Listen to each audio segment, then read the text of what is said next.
안녕하세요. 저는 오늘 고교학점제 성공의 3가지 조건이란 주제로 발표를 맡게 된 MBN의 윤범기 기자입니다. 네가 도대체 이런 걸 왜 하는데? 라고 물어보시면 제가 교육부 출입기자를 좀 했었고요. 또 신촌대학교와 테헤란노대학교, 이태원대학교 등 대한대학을 운영하면서 이 학생 선택권 확대가 교육계획에 있어서 얼마나 중요한가 이런 생각을 좀 하게 됐거든요.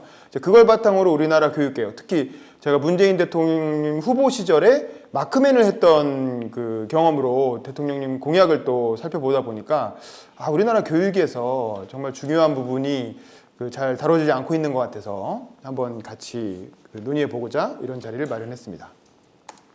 자, 제가 오늘 얘기하려고 하는 주제는 이 고교학점제라는 겁니다. 고교학점제가 도대체 뭐냐? 사실 많이 알려졌음에도 불구하고 여전히 일반 학부모님들이나 학생들은 잘 모르는 경우도 많이 있는 것 같아요. 문재인 대통령님이 대선 후보 시절에 고교학점제에 대해서 이렇게 발표를 했습니다. 학생들이 너무 어렵고 많은 교과목을 공부하고 있다.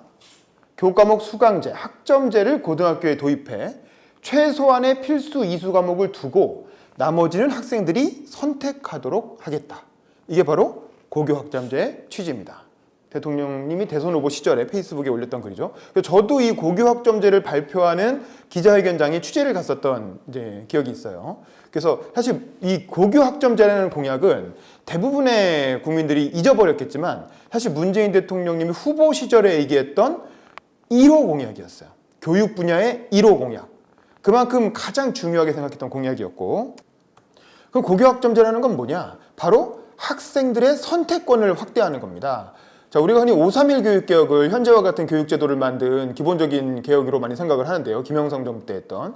그때 5.3.1 교육개혁의 특징은 개인이 아니라 학교의 선택권을 넓혀주는 거였어요. 그래서 학교들이 자율형 사립고로 간다든가 자립형 사립고로 간다든가 특수목적고등학교, 외고나 과학고 같은 그런 걸 만들 수 있게 열어준 게 5.3.1 교육개혁이었다면 사실 이때부터 지금까지도 교육의 주체라고 할 수 있는 학생의 선택권, 그러니까 학생들이 스스로 교사를 선택하고 학생들이 스스로 수업을 선택하는 그런 권한은 없었던 거죠. 근데 이제 그거를 할 수 있게 열어주자라는 게 바로 고교학점제라고 할 수 있는데, 여기 보면 학생들이 진로에 따라서 다양한 과목을 선택 이수하고 누적 학점이 기준에 도달하면 졸업을 인정하는 제도. 어디서 많이 들어본 제도죠. 사실 우리나라에 지금 대학 시스템이 이렇게 돼 있죠. 대학에도 보면 전공 필수 과목이 있고 교양 수업이 있잖아요. 혹은 전공 선택 과목이 있고. 그래서 학생들이 학기 초가 되면 자기 스스로 시간표를 짜잖아요. 시간표를 짜서 예를 들면 똑같은, 저는 정치학을 전공했는데 정치학개론 수업이어도 어떤 강사님이 수업하는지를 보고 주변에 이 강사님 수업이 좋아, 이 강사님 수업 한번 들어봐라고 추천하면 그분 수업을 듣는다든가. 그래서 똑같은 과목이어도 선생님에 따라서, 교수님에 따라서 수업 내용이 다르죠.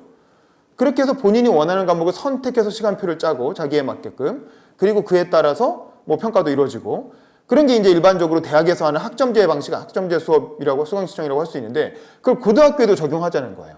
예를 들면 우리는 고등학교를 가면 시간표라는 게 정해서 나오잖아요. 일단 우리는 담임선생님도 선택할 수가 없죠. 그리고 학교를 들어가면 월화수목금 시간표가 한꺼번에 정해져서 알려지죠. 그럼 한 학기 내내 그 시간표대로 따라가는데 나의 선택권은 없죠. 그리고 어떻게 됩니까? 반마다 선택권이 있죠. 반마다 시간표가 다르고 그 1반부터 12반까지 있으면 그 반마다 시간표가 따라서 그 시간표에 따라서 누구나 다 같이 수업을 듣지 않습니까? 근데 그게 아니라 학생 개개인이 자기의 시간표를 짤 수가 있는 거예요. 그리고 여기서 중요한 점은 똑같은 국영수여도 예를 들면 선생님이 다를 수 있잖아요. 선생님이 다르면 그 선생님에 따라서 학생들이 선택할 수 있는 거예요. 그래서 나는 이 선생님 수업이 마음에 들어. 그러면 A 선생님을 선택하고 B 선생님 수업이 마음에 들어. B 선생님 수업을 선택할 수 있는 거죠. 그리고 또 하나 중요한 점은 난이도를 선택할 수 있다는 거예요. 똑같은 수학이어도 같은 학년이 다 같은 문제로 시험 보는 게 아니고 좀 쉽게 가르치는 선생님이 있을 수가 있고 조금 어렵게 가르치는 선생님이 있을 수가 있겠죠.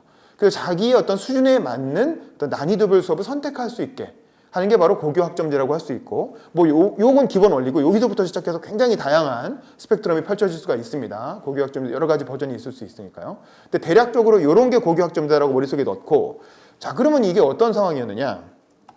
지난 대선 때 문재인 대통령이 교육 분야에서 대표적인 첫 번째 1호 공약으로 제시했던 게 바로 고교학점제 도입이었죠. 그에 비해서 안철수 후보가 교육 분야에서 1호 공약으로 제시했던 건 이른바 학제 개편안이었죠.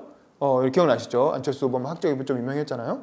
자, 그런데 사실은 이게 교육 분야에서 굉장히 중요한 공약으로 언급이 됐고 문재인 대통령뿐만 아니라 사실 안철수 후보도 그렇다고 고교학점제 자체를 반대한 게 아니에요. 이 학제 개편 안에는 고교학점제도 포함된 학제 개편이었어요. 그리고 심상정 후보, 유승민 후보, 지난 대선에 나왔던 5명의 대선 후보 중에 교육 공약이 아예 없었던 홍준표 후보만 빼고, 홍준표 후보는 아예 교육 공약을 별도로 내지 않았어요. 그냥 복지로 뭐 장학금을 늘리겠다 이 정도 수준이었고, 교육제도를 바꾸겠다고 했던 5명의 후보 중에 4명의 후보는 다 고교학점제를 주요 공약으로 채택했습니다. 그만큼 이 학생들의 선택권을 넓혀야 된다라고 하는 공감대가 정치권에 폭넓게 퍼져 있었던 거죠. 저는 그건 대선 취재를 하면서 이제 그런 걸 많이 정책 비교하는 기사도 쓰면서 그 부분은 다 확인할 수가 있었는데, 자, 그러면 문재인 정부가 이제 3년이 지나갔잖아요. 그럼 3년이 지나가는데 고교학점제는 어떻게 됐을까요?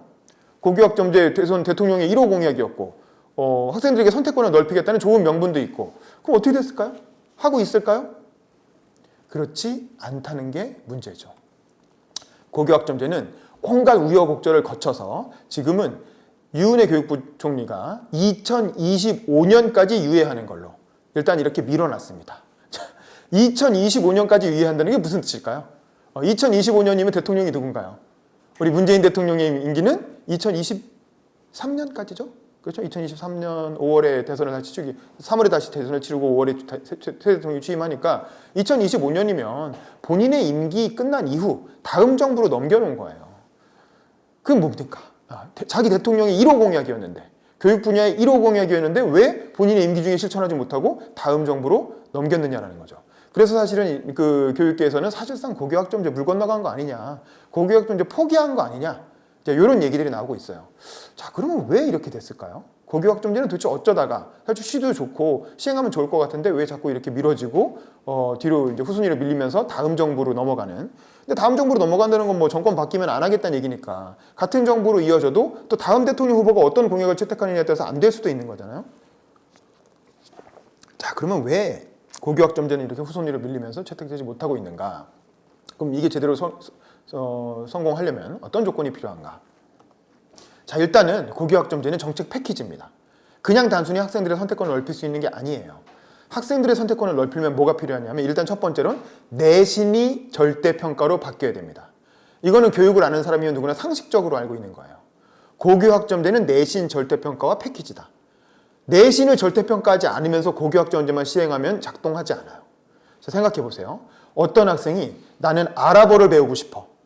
제2외국어 중에 나는 아랍어 수업을 듣고 싶어. 이런 학생이 있을 수 있잖아요. 나는 중동에서 다시 한번 뭐 제2의 건설 붐을 일으키겠어. 중동에서 한번 돈을 버는 사업을 해보겠어. 그래서 아랍어를 한번 배우고 싶어. 뭐 이럴 수 있죠. 아니면 스페인어를 배우고 싶을 수도 있어. 남미에 가서 뭐 한류를 일으키겠어. 스페인어를 배우고 싶어. 그런데 우리나라에 아랍어나 스페인어가 있습니까? 없습니까? 중고등학교 교과 과정에. 뭐 없는 경우가 뭐 있는 경우도 있겠지만 뭐 소수겠죠. 근데 예를 들면 어떤 학생들이 일단 한 3-4명 정도가 한 학년에서 한 3-4명 정도는 그래도 아랍어를 배우고 싶어라고 해서 아랍어 수업을 신청했다고 보세요. 근데 우연히 아랍어를 가르치는 선생님이 학교에 있어. 그래서 강의가 열렸어. 그런데 그 과목은 5명 수업이 듣는 거예요. 5명이 수업을 듣는데 지금의 내신 제도는 어떻습니까? 상대평가 제도죠. 1등부터 꼴찌까지 순서를 매겨서 상대평가를 해야 되잖아요. 자, 5명이 듣는 수업과 50명이 듣는 수업, 어느 수업이 상대평가에서 더 유리할까요? 어느 수업이 성적을 따기가 더 유리하겠어요? 당연히 50명 듣는 수업이 더 성적 따기가 유리하죠.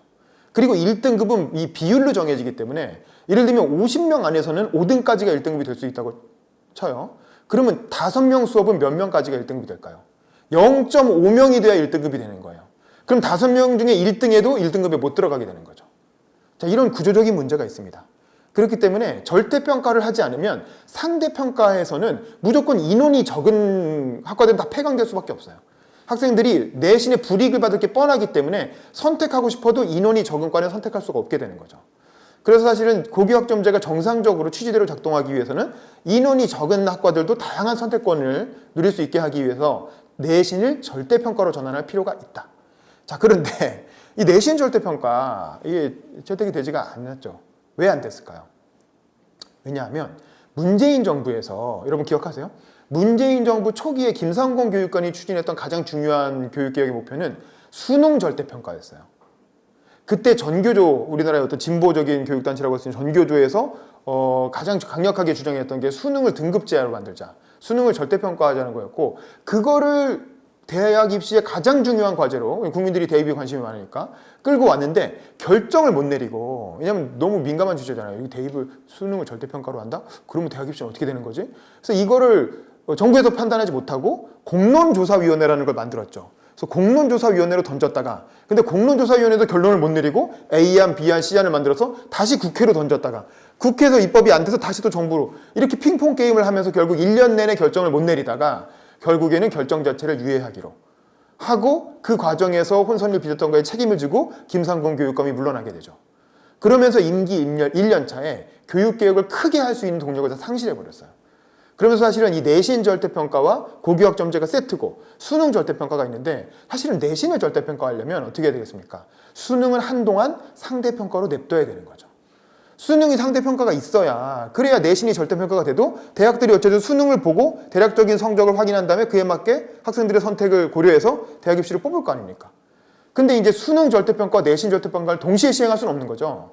근데 수능 절대평가가 먼저 의제로 올라오면서 결국 수능 절대평가를 1년 내내 논의하느라 이걸 하지도 못하고 내신 절대평가를 할 수 있는 기회도 놓쳐버리게 되는 거죠. 그리고 또 내신 절대평가를 하려고 보면 뭐 강남에 있는 자사고, 뭐 특목고, 자유형 사립고 이런 학교들이 더 유리해지는 거 아니냐라고 하는 이제 그런 또 그 반론도 있고, 그래서 결국 내신 절대평가를 시행하지 못한 채 이 고교학점제는 표류하게 되는 겁니다. 자, 근데 여기까지는 언론에서 많이 소개가 되고 있는 내용인데, 사실은 고교학점제의 패키지는 이것만이 아니에요. 자, 내신 절대평가뿐만 아니라 또 뭐가 필요하냐? 자, 두 번째 조건이 있습니다. 교사별 평가제가 도입돼야 되죠. 이것도 사실 굉장히 중요한 부분이에요. 이게 무슨 뜻인가? 아니, 평가 당연히 교사들이 하고 있는 거 아니야? 라고 생각할 수 있지만, 생각해 보세요. 우리나라 그 시험 어떻습니까? 영어 수업을 들으면 우리나라는 지금 교사별 평가가 아니라 학년별 평가죠. 우리 같은 학년이 다 똑같은 문제로 시험 보잖아요. 그래서 한 학년 내에서 전교 1등과 전교 꼴찌가 한 번에 쫙 나오죠. 왜냐하면 한 학년이 다 같은 문제로 시험을 봤기 때문에. 그렇죠? 근데 생각해 보세요. 영어 수업을 A 교사, B 교사, C 교사 3명의 교사가 수업을 하는데, 문제가 가르치는 내용이 다를 수 있잖아요. 이 고교학점제로 해서 선택형 수업이 되면 선생님들마다 가르치는 내용이 다를 수 있거든요. 그러면 시험 문제가 같으면 되겠어요? 안 되겠어요? 국어 시험이어도 어떤 분은 시를 위주로 수업을 하고, 어떤 부분은 소설을 위주로 수업하고, 뭐 어떤 부분은 뭐 에세이를 위주로 수업할 수도 있겠죠. 그러면 문제가 같겠어요? 다르겠어요? 다르겠죠. 그럼 문제가 다르기 때문에 평가도 다르게 해야 된다는 거예요. 그래서 학년별 평가가 아니라 교사별 평가로, 교사가 A, B, C, D를 나눠서 교사가 자기가 봤을 때 이 학생이 훌륭해. 그러면 그 학생은 A를 주고, 아니면 B를 주고, 다른 반은 신경 쓸 필요가 없는 거예요. 자기 반 학생들만 놓고 평가하면 되는 거죠. 굳이 뭐 평균을 맞춘다든가 이럴 필요도 없고. 이게 바로 교사별 평가제입니다. 우리나라에서는 한 번도 시행해 본 적이 없는 제도죠. 하지만 해외 선진국들은 다 하고 있는 제도입니다. 그래서 사실은 이 학년별 평가를 없애고 교사별 평가로 넘어가야 고교학점제가 정상적으로 작동할 수 있다. 이 얘기는 뭐냐면, 뭐가 없어지겠어요? 전교 1등이 없어지는 거예요. 전교 꼴찌라는 것도 없어지는 거죠. 왜냐하면 학년별 평가가 없어지니까. 교사별 평가를 하게 되면 교사마다 문제가 다 다르고 시험 방식이 다르고 성적도 다르게 매기니까 전교 등수가 쫙 일률로 나오는 이런 게 불가능해졌죠. 물론 A, B, C, D를 매겨서 그걸로 학점을 내가지고 그걸로 평균을 내서 뭐 순서가 나오긴 하겠지만, 그건 엄격한 의미의 과거와 같은 전교 1등은 아니죠. 왜냐하면 그 학생이 선택한 거에 따라 문제가 다 달랐으니까 똑같은 실력이라고 볼 수가 없죠. 선택에 의해서 많이 좌우되겠죠. 자, 이게 굉장히 중요한 포인트고요. 이 교사별 평가제가 도입된다는 점 굉장히 중요합니다. 그리고 또 하나 중요한 세 번째 조건은 교과서 자유 발행제가 같이 세트로 들어오는 거예요. 이게 뭐냐면, 아까 교사가 평가를 다르게 한다 그랬죠. 평가를 다르게 하는 근거는 수업 내용이 다를 수 있다는 거잖아요. 같은 과목이어도. 수업 내용이 다르려면 어떻게 해야 되겠어요? 교과서가 달라야 되는 거죠. 혹은 교사가 스스로 자기가 프린트아웃 같은 걸 만들어서 교과서를 자유 발행할 수 있어야 되는 거예요. 이것도 해외 선진국들은 다 하고 있는 제도입니다. 교사들이 자기 스스로 커리큘럼을 만들고, 내 커리큘럼에는 이런 교과서가 필요해 라고 해서 교재를 스스로 선택할 수 있는 거예요. 예를 들면 어떤 국어 선생님은 현대 문학을 교과서로 선택할 수도 있는 거고, 어떤 선생님은 뭐 고려시대 가사문학을 선택할 수도 있겠죠. 어떤 사람은 현대 드라마 대본을, 영화 대본을 국어 교재로 선택할 수도 있는 거예요. 자, 그런 식으로 교과서를 교사가 스스로 선택할 수 있게. 한마디로 말해서 고교학점제는 학생의 선택권을 늘리는 것이기도 하지만 교사의 선택권을 늘리기도 하는 거죠. 교사가 스스로 교과 과정을 구성하고 자기가 가르치고 싶은 내용을 가르칠 수 있게끔 교과서 자유 발행이라고 하는 제도가 반드시 같이 들어가야 고교학점제가 정상적으로 작동하고 취지대로 운영될 수 있다는 거죠. 그럼 뭡니까? 자, 다시 정리해보면 첫 번째는 뭐예요? 내신 절대평가. 두 번째는 교사별 평가제. 세 번째는 교과서 자유 발행제. 이 세 가지 조건이 갖춰져야 고교 학점제가 정상적으로 작동할 수 있다. 그래야 학생들의 선택권이 실질적으로 보장받을 수 있다는 거죠. 자, 그런데 제가 드리고 싶은 얘기는 저희가 오늘 이 토론회의 주제를 교육, 개혁이 아니라 혁명이 필요하다라고 이제 잡아봤는데 이제 혁명적인 수준으로 나아가기 위해서는 여기서 조금 더 고민을 진전시켜 볼 필요가 있을 것 같아요. 사실은 우리가 자유학년제라는 제도를 박근혜 정부가 자유학기제를 도입해서 문재인 정부에서는 그걸 자유학년제로 늘렸어요. 그래서 지금 한 학기 하던 걸 두 학기로 늘려서 1년 동안 자유학년제를 운영하고 있는데 자유학년제가 지금 몇 학년에서 운영되고 있는지 아시나요? 자유학년제는 지금 중학교 1학년에서 하고 있죠. 사실 자유학년제라는 건 이제 일종의 진로 탐색의 기회를 넓혀주자는 거잖아요. 학생들이 그 직업과 진로가 다양해지니까 뭔가 새로운 걸 배울 수 있는 기회를 열어주자는 건데 이 자유학년제 이거 중학교 1학년 때 해가지고 저도 사실 자유학년제 강의도 많이 가보고 자유학년제 탐험하는 학생들이 저희 회사에 와서 견학도 하고 막 가끔 그렇게 하는데 중학교 1학년 때 배운 자유학년제가 11살, 10살 이때 배운다는 거잖아요. 12살. 그때 배운 진로가 실제로 그 학생들이 나중에 취업을 언제 하겠어요? 25살, 6살, 7살에 하겠죠. 그때 그 직업들이 있겠어요? 10년 전에 배운 게? 그리고 또 중학교 1학년 때 사실은 배운 진로 교육이 얼마나 실제로 진로 선택을 할 때 도움이 되겠습니까? 사실 이런 거 생각하면 자유학년제는 중학교 1학년이 아니라 최대한 취업에 가까운 시기로 늦춰야 되는 거예요. 그러려면 언제 해야 되겠어요? 제 생각엔 고등학교 시기로 올라가야 된다는 거죠. 그럼 이게 무슨 얘기냐? 안철수가 아까 얘기했던 안철수 후보가 지난 대선에서 진로탐색학교라고 하는 프로그램을 얘기했었죠. 안철수 후보가 얘기했던 진로탐색학교는 학제 개편안에 들어가 있는 건데 기본적으로 초등학교가 지금 6년제잖아요. 근데 그걸 1년 일찍 입학해서 사실 1년 일찍 입학 안 해도 돼요. 근데 그것 때문에 결국에는 안철수는 무너졌는데 초등학교를 5년제로 하고 중학교와 고등학교를 합쳐서 또 5년제로 합니다. 그러면 우리가 흔히 생각하는 국영수 암기 과목을 위주로 하는 기존의 전통적 커리큘럼은 중학교에서 다 끝나는 거예요. 중학교까지 해서 다 배우고 사실 생각해보면 우리 세계사, 국사 이런 거 중학교 때 한번 배웠던 내용을 고등학교 가서 다시 반복하는 경향이 있죠. 어렸을 때 보면 중학교 때 다 배운 건데 고등학교 때 다시 하네? 약간 이런 기억이 있을 거예요. 왜냐하면 비슷한 교과목들이 반복되거든요. 근데 그걸 밀도 있게 합쳐서 중학교와 고등학교 과정을 5년 안에 한꺼번에 끝내자는 거죠. 그렇게 하고 나서 마지막 2년은 실업계 고등학교로 가서 기술을 배우던가 아니면 진로 탐색, 지금의 인문계 고등학교는 2년제 진로 탐색 학교로 전환하자는 거예요. 한마디로 말해서 자유학년제를 2년으로 늘려서 고등학교 과정에 하자는 거죠. 그게 바로 안철수 후보가 얘기했던 학제 개편안의 핵심적인 내용입니다. 그래서 사실 저는 고등학교 과정을 2년제 진로 탐색 학교로 전환하면서 이 진로 탐색 학교를 고교 학점제 방식으로 운영을 하는 거죠. 그러면 전국에 있는 전 세계에 새로 만들어지고 있는 다양한 어떤 직업과 적성, 진로에 관한 내용을 학생들이 수업으로 선택해서 들을 수 있게 되는 거예요. 고교 학점제 방식으로. 자, 이렇게 됐을 때 그럼 어떻게 되느냐? 문제는 교사의 수급 방식이 바뀌어야 된다는 거죠. 진로 탐색 학교를 하려면 말은 좋네 하면 좋지. 근데 어떻게 해? 누가 가르쳐? 이런 문제가 있을 수 있잖아요. 근데 지금 교대와 사범대에서 배출하는 교사들이 그런 교육을 할 수 있습니까? 그런 수업을 할 수 있습니까?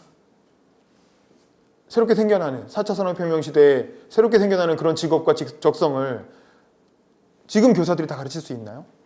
그럴 수가 없다라는 거죠. 그래서 사실 더 근본적으로 얘기하면 교사를 수급하는, 교사를 양성하는 시스템이 바뀌어야 되는 거예요. 지금도 이미 이런 식으로 교대와 사범대, 초중등 교원의 그 정원이 줄어들고 있습니다. 지금도. 왜냐하면 이거는 저출산 고령화 때문에 그런 거죠. 아예 학급 학령 인구 자체가 줄어들고 있기 때문에 교사가 사실 필요가 없는 거예요. 사실 지금 교대 사범대 가는 건 굉장히 위험한 짓이에요. 왜냐하면 저출산 때문에 학생이 줄어드니까 교사가 지금 있는 이미 교사 임용고시를 붙은 교사 자격증을 가진 사람들도 취업을 못하고 있는데 더 교사 사범대 교대에 들어가서 어쩌겠다는 겁니까? 사실 지금도 이미 줄어들고 있지만 저는 사실 장기적으로는 한 10년 정도 터울을 두고 교대 사범대를 아예 제로로 폐지하는 정책을 시행해야 된다. 그래서 교대와 사범대를 없애고 모르겠어요. 교대는 초등학교 교원은 한동안 좀 필요할 수도 있는데 근데 물론 이제 학령 인구가 워낙 줄어들고 있으니까 정원을 줄여나가야 되겠지만 특히 중고등학교 교사를 길러내는 사범대는 이제는 사실상 거의 불필요하다. 그 사범대는 역할을 바꿔서 뭔가 다른 교육기관으로 바뀌던가 하고 점차 정원을 줄여서 폐지해 나갈 필요가 있습니다. 그러면 선생님은 누가 하나요? 선생님은 지식인들이 하는 거죠. 각 사회의 전문가들. 예를 들면 은퇴한 뭐 대기업 임원들도 할 수 있겠죠. 저 같은 기자도 기자 그만두고 들어가서 얼마든지 사회 수업 할 수 있죠. 회사 다닌 직장이 회사 20년, 30년 경험하신 분이 경제 수업을 왜 못합니까? 그리고 각 분야에서 자기 기술을 가진 분들이, 그리고 우리나라에 지금 미국으로 유학 갔다 와서 박사학위 받고 대학에서 자리 잡지 못하고 놀고 있는 박사들 얼마나 많습니까? 그런 전문가들이 왜 중고등학교에서 수업을 못합니까? 우리 구한말로 돌이켜보면 오히려 일제시대나 구한말에는 고등학교 교사의 수준이 더 높았어요. 여러분, 우리나라 최초의 유학생이 있던 유길준, 서재필 이런 분들 다 우리나라에서 교편 잡으셨습니다. 뭐 배제학당이니 무슨 그런 유명한 옛날 학교들 있잖아요. 그런 데에서 다 강의하신 분들이에요. 이런 분들의 수업을 듣고 뭐 이승만 대통령 같은 사람도 배출되고, 사실 보면 오히려 일제시대나 구한말에는 중고등학교 교사의 수준이 훨씬 높았어요. 유명한 지식인들이 다 고등학교 교사 출신이죠. 그런데 왜 이렇게 됐을까요? 근데 이제 박정희 정부를 거치면서 대한민국이 들어서고 나서 이 산업화 시대에 공장에서 일할 노동력을 급하게 많이 배출해내야 됐던 거죠. 그 산업화 시대에 맞는 노동자를 배출하기 위해서는 빨리 근대 교육 과정을 확립해야 됐고 중고등학교 많은 학생들을 길러내야 됐던 거예요. 근데 교사가 없는 거죠. 노동자를 빨리 공급해야 되는데 교사가 없으니까 교사를 나라에서 찍어낸 거죠. 교대와 사범대를 만들어서 정부가 공무원으로 만들어서 교사들을 찍어냈고, 근데 그 돈이 없잖아요. 교사들한테 돈이 없으니까 당장은 일단 박봉을 강요한 거예요. 미안하지만 박봉을 감수해라. 월급은 얼마 못 준다. 대신 니네 공무원으로 채용해서 평생 직장 보장하고 나중에 퇴직하면 연금까지 줄게. 연공서열제로 인해서 나중에 퇴직할 때는 연금 두둑하게 받을 수 있게 해줄게 라고 약속을 하고 공무원으로 교사를 뽑은 거죠. 그래서 전 세계에서 이렇게 공무원식으로 교사를 운영하는 제도는 일본하고 우리나라밖에 없습니다. 미국도 중고등학교 교사 방학 때 되면 알바하는 거 아시죠? 월급 안 나와서. 그런데 우리나라만 이렇게 공무원식으로 방학 중에도 월급 나가고 은퇴하면 연금 한 300만 원씩, 부부교사면 연금이 600만 원이에요. 그럼 부부교사들은 퇴직하고 나서 같이 중소기업이에요. 다니면서 전 세계 여행이나 다니면서, 그리고 좀 100세 시대가 오니까 돌아가지도 않고 또 이게 수명이 길어지니까 더 오래 살고. 그래서 초등학교 교사가 어떤 조사에 따르면 초등학교 교사가 평생 기대할 수 있는, 물론 이제 그거는 아마 수명이 길어지니까 생기는 문제일 텐데, 평생 기대할 수 있는 평생 소득이 30억 원이 넘는다는 거예요. 초등학교 교사로 일단 채용이 되면 평생 받는 월급과 연금까지 포함해서 평생 기대 소득이 30억 원이 넘는데, 삼성을 들어가도 20억 원밖에 안 된다는 거예요. 삼성을 들어가서 뭐 임원을 달지 어떨지 그에 따라 다르겠지만, 삼성전자도 평균 20억 원 정도인데 초등학교 교사가 30억이 넘는다. 그러면은 뭘 선택하겠습니까? 조금이라도 생각할 줄 아는 사람은 다 초등학교 교사 선택하죠. 근데 그런 초등학교 교사, 중고등학교 교사들이 가르치는 우리나라 교육에 대한 만족도가 높냐는 거죠. 그리고 그분들이 솔직히 말하면 미국에서 유학 갔다 오신 분들이나 혹은 기업 경영을 수십 년간 하신 분들에 비해서 더 전문성이 있냐라는 거예요. 4차 산업혁명 시대에 맞는 전문화된 교육을 하실 수 있냐라는 거죠. 그리고 교과과정이라는 건 이미 1950년대에 만들어진 교과과정을 그대로 유지하면서 지금까지 오고 있고.